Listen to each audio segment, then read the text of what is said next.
Drive ચલાવવામાં આવશે। Traffic police દ્વારા આવતીકાલથી રોંગ સાઈડ ચાલતા વાહનો માટે આ ખાસ ડ્રાઈવ યોજાશે, જેમાં રોંગ સાઈડ વાહન ચલાવતા વાહન ચાલકોને દંડવામાં નહીં આવે, પરંતુ વાહન ચાલક સામે પોલીસ કેસ કરવામાં આવશે। વાહન ચાલકો સામે FIR નોંધવામાં આવશે અને પોલીસ સ્ટેશનમાંથી જામીન મેળવવા પડશે।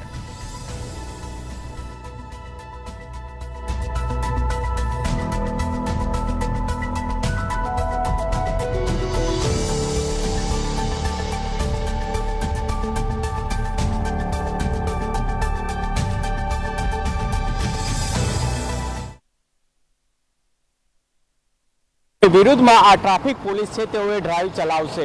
જો વાત કરીએ તો જે રોંગ સાઈડ ઉપર આવતા હશે તે વાહન ચાલકો છે તેઓને સ્થળ ઉપર જ રોકી દેવામાં આવશે અને તેઓની ઉપર સીધી FIR દાખલ કરવામાં આવશે। FIR દાખલ થતાં જ આ વાહન ચાલકો છે કે જેઓને પોલીસ સ્ટેશનથી જામીન છે તે લેવા પડશે। ત્યારે હવે જો આપ રોંગ સાઈડ વાહન ચલાવો છો તો જરા ચેતી જજો। કેમેરામેન ગૌતમ દુલેરા સાથે રિપોર્ટર દીપક મકવાણા, અમદાવાદ।